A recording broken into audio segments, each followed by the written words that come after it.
Welcome to the Kearsarge Valley magazine. I'm Mary Gutzel. In our continuing effort to bring you the living history of the Kearsarge Valley, its people and its places, we're going to the Middle East today, and who is visiting us today here is Elias, Jabbour, and his wife, Hiam, and you are staying with Reverend John Wall in Wilmot, and it's wonderful to have you here in the Kearsarge Valley. And first of all, give us a little bit of your background as far as your identities, your 4 different identities, and some of your historical background. Thank you very much. I'm glad to be here, and I am very happy to come from the Middle East, from the old country, and to share with you some of my thoughts and experiences that I have been going on for such a long time, helping my country, Israel, and my nation, the Palestinian people, to have peace with each other. I am an Israeli citizen, a Palestinian and Christian Arab at the same time. And in such a capacity, I decided to do all my best and to make every possible effort to help both sides overcome their difficulties, troubles, and come to terms with each other in every possible way.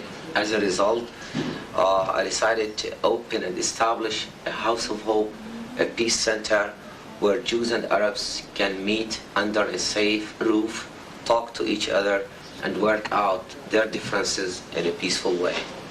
That's wonderful. And how long has this conflict been going on? And this is the first time you're in the United States under the peace agreement, but the conflict has been a long time. Well, that's true. In fact, this is my first visit to the United States after the peace agreement has been signed between Israel and my people, the Palestinian people. And I am so happy and excited to be here. In fact, some people think that the conflict between the Arabs and Jews, or what we call the Israeli-Arab conflict, has been going on for 45 years, since 1948, the establishment of the State of Israel. But I think this conflict even is a little bit longer than that. The problem began long before the establishment of the State of Israel. So when we think about it, this is a conflict which is a little bit longer than 50 years old. Sometimes I call it the 100 years war between the Arabs and the Jews. And it's a long war, one of the longest in history, in modern history, and also it is high time to put an end to it. How did it finally come to an end? Was it the battlefield or the meeting room? I think the two nations simply got tired. We feel that both sides are exhausted to go on for fighting. It's not easy to look about it. 45 years. We lost 45 years of our prime life. They were full of sad, tragic events. A lot of pain, a lot of suffering, a lot of hatred and violence that took place. Violence led to more violence. It was a vicious circle. And I think it was necessary, and it had to come to an end. It couldn't stay for long. It couldn't continue forever. I think the exhaustion on both sides was a major element to let them decide and be aware that this is enough and we cannot go on. What was the U.S.'s role in all of this? I mean, did you see our hand in it, or did we help? Did we hinder? How did we work with you? I think this time, and probably I am happy to tell you here, that the United States played a very constructive role. This time, the United States played the role of a peacemaker, the role that I wished for so many years that the United States would play, because it is able and is capable of doing that. More than that, I believe that the United States is the only superpower to make such a great hope, to give a hand for both sides. And probably all the American people saw this or watched this scene on the TV where President Clinton and really he must get a lot of credit for it. You know, opening his two arms and telling both sides, please come and shake hands. That's a historical event in itself, and you should be proud of it. You see, unfortunately, I was saying all the time in this country and all over the world, and in my country too, that I wish that the United States could play a much more active role. Just I wanted to see the United States pushing both sides. Because I am as a peacemaker, and I'm involved in making peace in my country, not only between Jews and Arabs, but between families when they get in trouble. I found out that somebody should always go and play the middle role, help them, encourage them. This time the United States did it. You really are a peacemaker from what I've seen in the way you answer questions and handle conflict. Mary, could I Yes, ask a sure. question? What led you to become a peacemaker? Interesting. Your background. Interesting. Why you? Well, I have a long history behind me, a long background, very interesting. I happened to see from an early age the roots of the conflict, being the son of a Palestinian leader. My father, the late my father, was the mayor of my town for 36 years. And he himself witnessed the beginning of the conflict from the early 1900s and on. And I learned from him many things about it. I also, at an early age, in 1948, I was 13 years old. I became an Israeli citizen. And so I happened to know more about the other side. While I was brought on one side, on the Palestinian side, being a Palestinian myself, after being an Israeli citizen in 1948, I happened to learn more about the other party, which in my opinion, in order to be a peacemaker, you have to understand both sides. There's a great difference between taking sides and understanding both sides. And I found out that taking sides is not going to help. You don't help any side if you take sides. On the contrary, when you begin to understand both sides, you will do all your best to bring them nearer to each other. Help them talk, meet, overcome their difficulties. We two sides, the Palestinians and the Israelis, we do have problems. I call it sometimes two claims on the same land, and this is the difficulty. We are not talking about one wrong and one right. We are talking about two rights. And the difficulty is, how could we compromise the two rights? After a lot of thinking led me that the best way, the best thing to do is to help, to do something, to let them go on rather than be fixed on the violent, warring, fighting situation. What are your expectations for this peace? Do you expect it to last? What do you expect to come out of all this? Well, let me tell you, and honestly, now I reflect on the past 45 years of my life, which I spent preaching peace. I think now that it was much easier to talk about peace rather than to make peace. Now, after the peace treaty, is the time to make peace. And it is much more difficult than talking about it, than preaching it. I think our term now is to begin, do all our best, make every possible effort to maintain this peace. Now we have it. It's very dear to us. So it's going to be difficult to maintain. We have to do every possible thing to maintain it, because we cannot think about losing it. The mere thought of losing it would lead us to another 45 years of war. That in itself is a deterrent factor. But unfortunately, there are groups on both sides who oppose this peace, who do not want it. And we have to try hard, to work hard, in order to explain to them that peace is better. In order to do that, we have to put, in front of our eyes that people should taste the sweet fruits of peace. If they taste it, and if they find out that peace is sweet, that's the simple reason why they should not go back to war.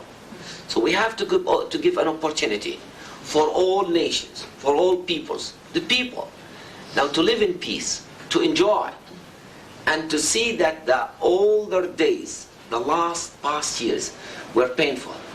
And now we are embarking in a new era, an era of prosperity.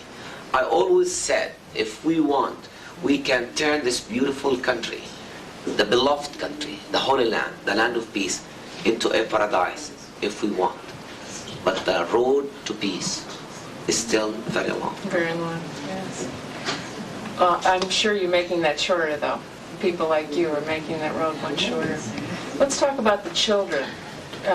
People that started at the beginning of the war are now adults. But how has all those generations been affected by the wars? And how are they going to handle this peace? If you ask me about my opinion about what was the most difficult part of this conflict, I would say the painful side of the conflict is the children of war. When I looked at those beautiful, innocent kids on both sides, and I saw them daily living in violence, watching the TV, watching the news, hearing daily violent actions happening, victims, innocent victims. They grew up in a very gloomy atmosphere. And sometimes during my many visits all over the world, and I saw kids enjoying and playing and so on, and I said how much our kids need. Probably this is another reason that pushed me all the time, made me more confirmed to work more for peace. Now that we have peace, I think a great part of our work should go to healing work. We need a lot of healing. The wounds are still bleeding. There are still many open wounds. We have to heal these wounds. We have to heal the wounds of history. We were wounded by our common history in the Middle East. And we have to do a lot of healing work among children. Because the next generations, the future generations, are those kids. And we want them to live in the future in a better and a healthy situation, rather than the old one. But I'm sure that children are easier than the older people to overcome all this if they are given the right opportunity to meet. And this is why at the House of Hope, the peace organization, we decided after we have the peace agreement to begin a peace kindergarten. That's great. That's a wonderful idea. Begin a new life, a different way of life. I was thinking we could use some of that in our country too, to promote the peace amongst the children a lot more than we do. I think that the aim and our goal from the peace kindergarten, of course, to create a new understanding of how we could share everything, our land, our planet, our life, at an early age. So we would like to teach our kids the principle of sharing. But for sure, it's not only meant for Arabs and Jews. We would like to be a model for the whole world, so that it's high time for us to begin revising the old traditional ways of education. Probably the competitive system was behind our problems. Probably it was the reason why we went to war every time that there was a small problem. Probably now, when we are embarking towards the 21st century, that we have to revise all this and begin a new cooperative system where a child can share a game with his friend, share a song, share music, painting, and all different things. My dream and hope that I see peace kindergartens begin to open everywhere in the world. That's great. Let's talk a little bit about the woman's role in everyday life. How do you feel that a woman's role is different? I don't know if Him wants to address this. You let your husband address it. It's wonderful having you here. You know, how are women the same in the United States as they are in the Middle East? Maybe if we can talk a little bit about that for the women here in the Kearsarge Valley. Well, I would like just to say that my wife would love to speak about it, but simply the language will be difficult for her to express. But we talked about it, and she would like to put her thoughts into my English. That's all. Okay, But these you are have her wonderful thoughts. English, yes. We think that the role of women, even there in the Middle East, was not less important than the role of men. Sometimes, on the contrary, women had a very important role in making even this peace agreement. Because we always said that women are the mothers, wives. They brought up their children, and they have to bring them up in peace and in a better understanding of milieu. We also think, and this is what we did at the House of Hope, we brought Arab women and Jewish women together. And we told them, you know, these are your kids. They are going to war. It's up to you to help them live, to help them have a better life. And I want to tell you, I found the most interesting thing, that even Arab women and Jewish women who lost their beloved sons, instead of going to hatred, instead of taking to bitterness, they decided to commit the rest of their lives that the memory of their children be a useful agent and tool to prevent other women, other mothers, to go into this pain. And I have many examples, and probably that gave us hope. This is what led us to continue to be. And also we told them, that's your problem. This is your kid. You have to tell everybody that I am not ready to give my son just to go to die in a war, just for nothing, for vanity, while we can overcome the difficulties by talking and negotiating. Many women really did a brave, brave task, and I know lots of them over there, and I am proud to tell you that our women were on our right hand and probably made a more important piece of work than men could have appeared doing it. And I said here in the Rotary Club that although we live in a Palestinian society, which is very conservative, but in fact we broke through the tradition of the Rotary Club being an all men into having Palestinian women in the Rotary Club. Really? That's great. And that was a daring step, you see, because we believe that women have a very important role here in the United States and over there in the Middle East. It should be a model for the United States, because I know there's still some clubs that are having trouble in the United States accepting women. If we did it, there is no... You did it anyway. We should be able to do that. Yes, that's right. John, do you have any other questions? Or You're here to speak to various groups around the country, and you've been around this country. How are you received, generally speaking? First of all, let me say here that I am here. My trip is sponsored by the Presbyterian Church in New England. And I'm glad that you, John, and my friend Reverend Monica Staron from Kennebunk, who made it possible for me and my wife to be here. I'm so glad and I'm so pleased. At the same time, I must tell, I was received with all the warmth and love that I have ever seen in my life.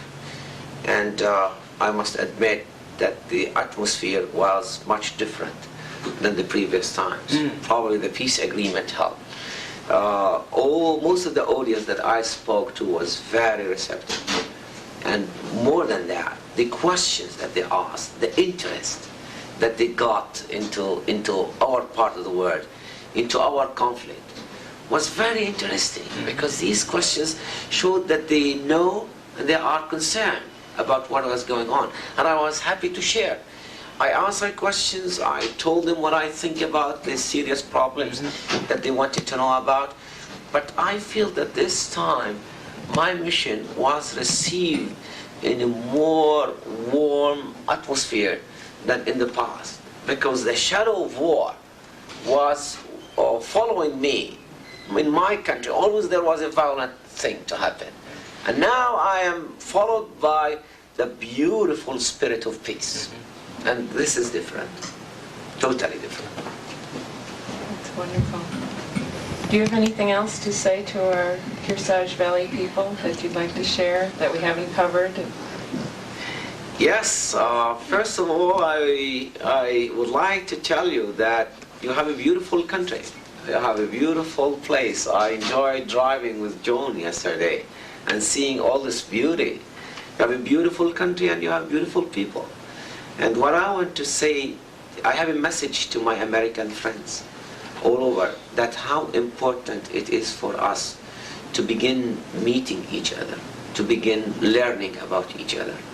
I always say that we, in this beautiful high technology, shorten the geographical distances.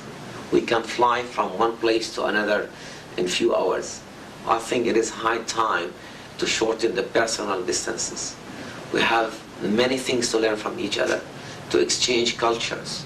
It is beautiful to know about the other. It is not necessarily to change. I always stress the fact that there is no meaning to convert, but it is very important to know that there is another way, another culture, another kind of music, another kind of food, another songs and music and all this. This should be a source of joy. And my message is, let's enjoy differences. Let's not make the difference something that destroys our life. Enjoy, but not destroy.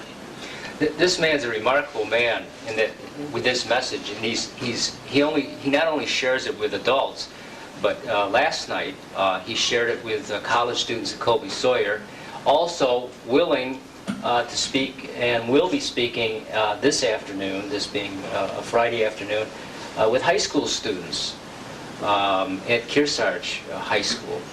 So, I mean, your message, I mean, you're comfortable speaking with a wide range of people and generations, which is sorely needed, especially with our young people, to be able to meet people such as yourselves. I was very happy. He's wonderful for that.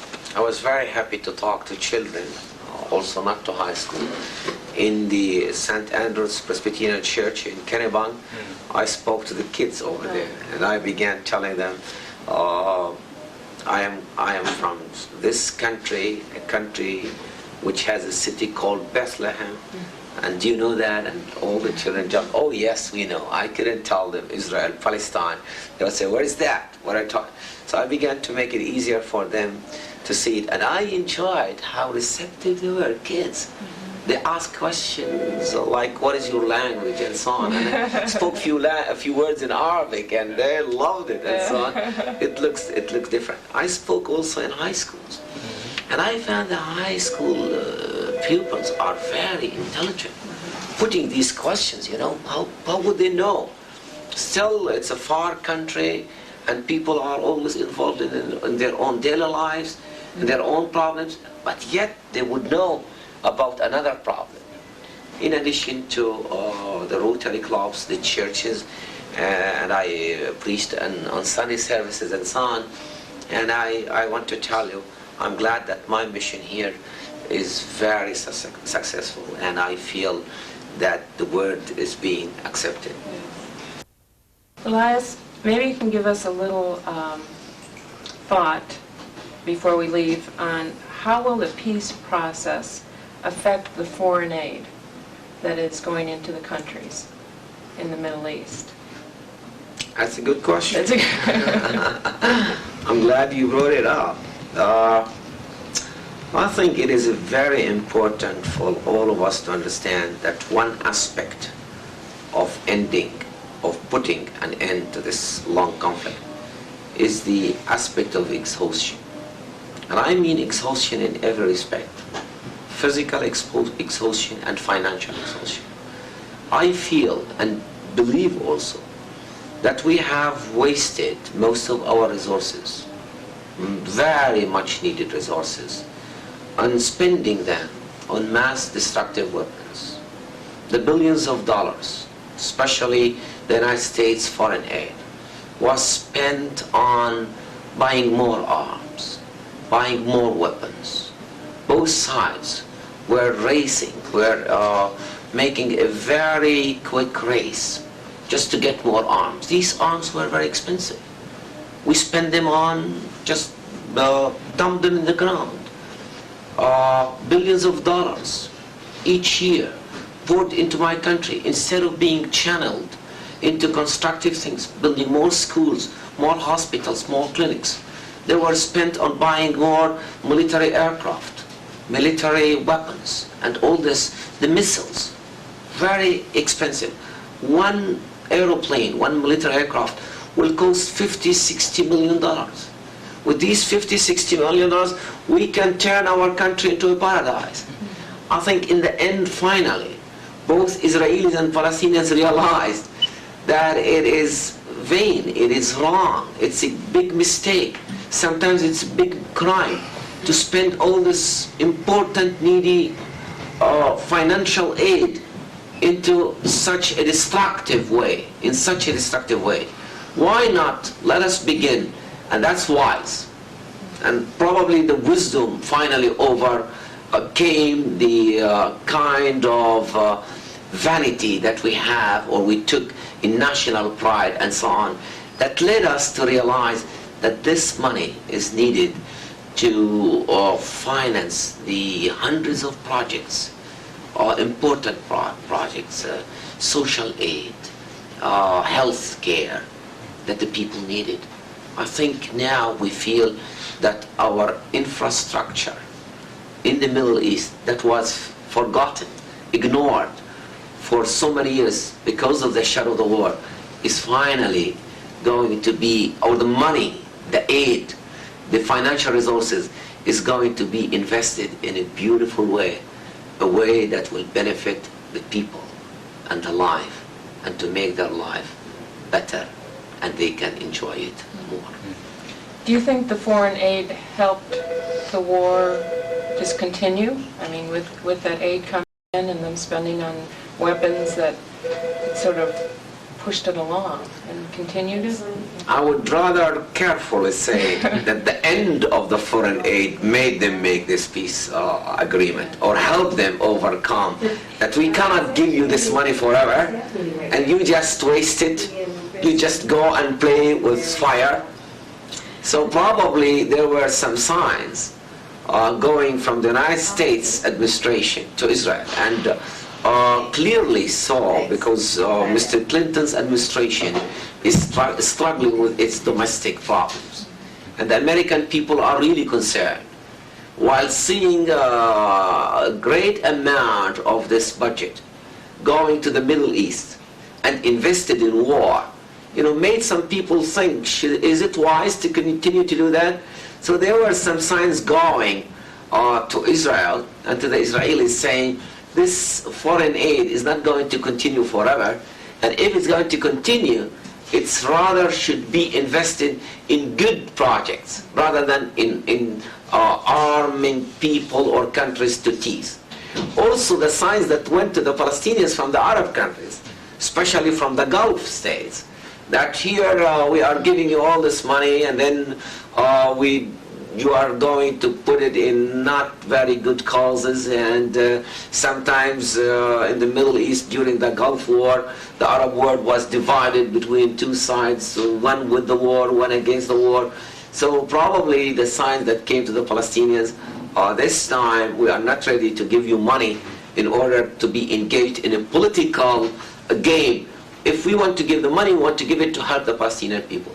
And let me tell you that the test on the Palestinian side for this peace agreement, if the Palestinian masses who are living under inhuman conditions, especially in Gaza, if they don't feel the change that this peace agreement is making their lives, in making their lives better, I think we are going to have a difficulty let this peace agreement continue and pass and progress. But if they will feel that the peace agreement made a change in their lives, made their lives better, I think they will be ready to defend it and to maintain it and to keep it going. That's my opinion about it. What about tourism now?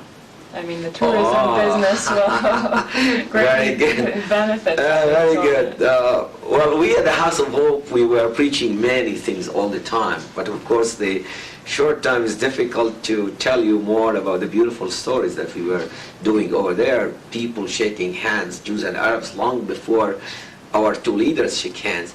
But also we were preaching what we called peace tourism. Because both people said, if we are going to put an end to this war, probably we are not going to have any sources to live. And I told them, can you imagine this beautiful country will be flooded with millions of tourists from all over the world? When you have this settlement, this peace settlement, when everybody feels safe that he's going, and it's a beautiful country. Believe me, I'm not making any propaganda for my country, but you know it's beautiful. The topography, the distances are so short, you can drive from one place to another. Well, by the way, the size of my country is the size of New Hampshire. And I found out here, you see. And also the kind of life here, the people are more warmly and accepting each other. So I envision prosperity of this peace tourism booming, just booming, and making everybody so happy there, and also make our guests who come to visit us are very happy.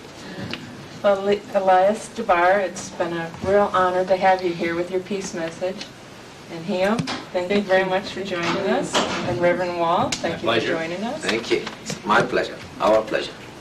And to all of you watching us today at the Kearsarge Valley Magazine, thank you for joining us. Have a peaceful, wonderful week, and join us again next week. Thank you.